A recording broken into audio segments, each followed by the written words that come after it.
The price of silence. The story begins on a foggy morning at Port Elizabeth, New Jersey. Rows of shipping containers stood like silent tombstones, each coded, tracked, and stamped with the seal of the Audit Group, a multinational conglomerate with interests in shipping, manufacturing, and logistics. For over 2 decades, Audit had been the pride of Wall Street, a symbol of stability and global expansion. But beneath the corporate gloss, a hidden network of accounts, shell subsidiaries, and illicit transfers quietly shifted fortunes from one hemisphere to another. The first crack appeared when Diane Mercer, an internal auditor for Audit Logistics, died in what was reported as a car accident. 3 days before her death, she had sent a confidential report to the company's chief compliance officer titled, "Irregularities in Container Ledger Transfers, Confidential and Urgent." That email was never recovered. The arrival of the forensic team. When whispers reached the Federal Bureau of Financial Crimes, FBFC, an independent forensic audit was ordered. Leading the team was Elias Rowe, a veteran forensic accountant known for unearthing complex financial crimes camouflaged behind legitimate trade. With him were Marcia Torres, an IT forensic specialist, and Agent Kyle Brenner from the FBFC task force. Their first discovery came not from the ledgers but from logistics patterns.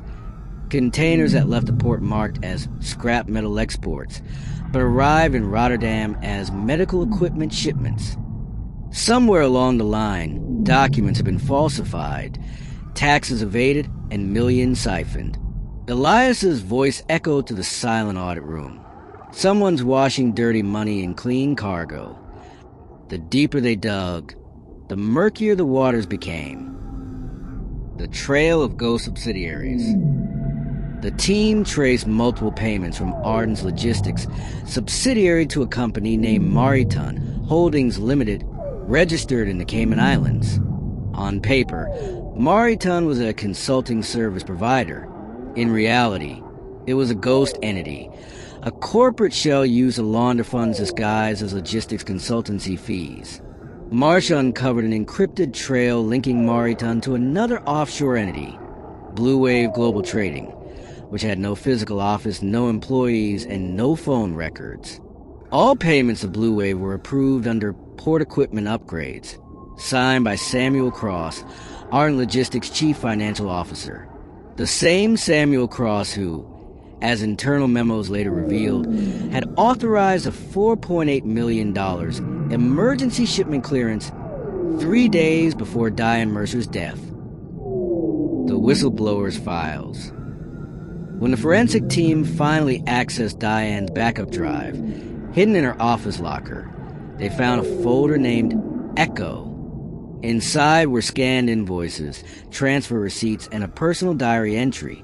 They warned me to stop asking questions, but I can't ignore what I saw. The money doesn't end in Cayman. It comes back through fake contracts. I'm scared. The entries painted a chilling picture of systemic corruption, implicating not only the CFO, but also 2 board members and a senior customs officer. Elias realized Diane hadn't just stumbled onto a fraud. She had uncovered a laundering network designed to move corporate funds under the guise of logistics transactions. The cover-up. When Audit's top executives learned of the forensic audit, they immediately activated damage control. A high-profile law firm was hired to assist investigators, but their real task was obstruction. Documents went missing. Server backups were accidentally wiped. Witnesses suddenly recanted their statements. Even one of Elias's team members, Marcia, received an anonymous threat. Stop digging. People get buried when they dig too deep. The warning only hardened Elias's resolve. He worked with Agent Brenner to secure federal subpoenas for Audit's offshore transactions. What followed was an avalanche of evidence. More than 500 wire transfers routed through layered accounts, all leading to one destination, Blue Wave Global Trading. The paper trail revealed that Blue Wave was owned by a private trust managed by a lawyer in Zurich, who, in turn, represented none other than Samuel Cross. The turning point. One night, while reviewing shipment manifests, Marcia noticed a series of transactions labeled with the code H89X. After cross-referencing with customs records, she found that the containers associated with that code had never been logged as arriving at their destinations. They were phantom shipments, used to justify payments to non-existent vendors. These containers never left port, she whispered. They were ghosts. The following morning, the forensic team presented their findings to the FBFC director. A raid was authorized at Ardent Logistics headquarters. The raid and arrests. The raid happened at dawn. Agents swarmed the corporate offices, seizing files, hard drives, and communication servers. Samuel Cross was arrested on-site, his calm demeanor cracking only when presented with copies of the offshore transactions he had signed. In the interrogation room, Cross initially denied involvement, but when shown the Zurich Trust documents bearing his digital signature, his silence was deafening.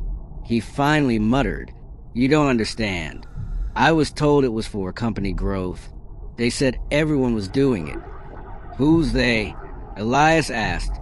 Cross hesitated before uttering a name that would rock the entire conglomerate. The board. The board's betrayal. As investigations widened, it became clear that the board had deliberately set up offshore networks to divert funds from Ardent's government shipping contracts.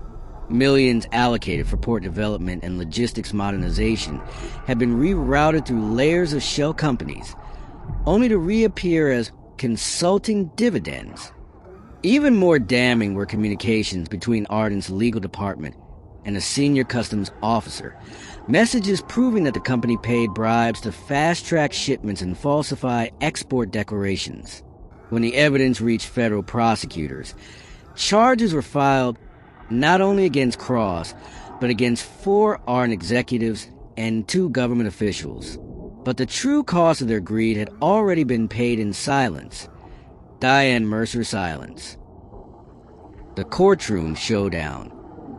The trial was one of the most closely watched financial crime cases in recent U.S. history. Prosecutors presented over 2,000 pages of forensic evidence, reconstructed by Elias and his team. Every ledger, every wire, every encrypted transfer told the same story. Greed disguised as growth. When the defense argued that Diane's files were unauthenticated, Elias produced metadata, proving they originated from Ardent's internal systems. Marcia's digital forensics corroborated every timestamp. The jury deliberated for just 6 hours. Samuel Cross received 25 years in prison. 2 board members were convicted of fraud, and the customs officer was sentenced for obstruction of justice. But Elias didn't stay for the verdict. He stood outside the courthouse, staring at the skyline as news reporters swarmed in. "Justice is done," he said quietly, "but it doesn't bring Diane back." Months later, Ardent Group filed for bankruptcy. Its name was erased from stock listings, its brand from container sides. The FBFC established a permanent corporate integrity unit, a direct outcome of Elias's investigation, to ensure no conglomerate could hide behind offshore shells again. Diane Mercer's name was engraved on a plaque at the FBFC headquarters, for truth spoken in silence. Moral and call to action. The price of silence is always higher than the cost of truth. In a world where power protects itself with secrecy, forensic investigators remain the last defense against corruption. If you see something, say something. Justice begins with courage,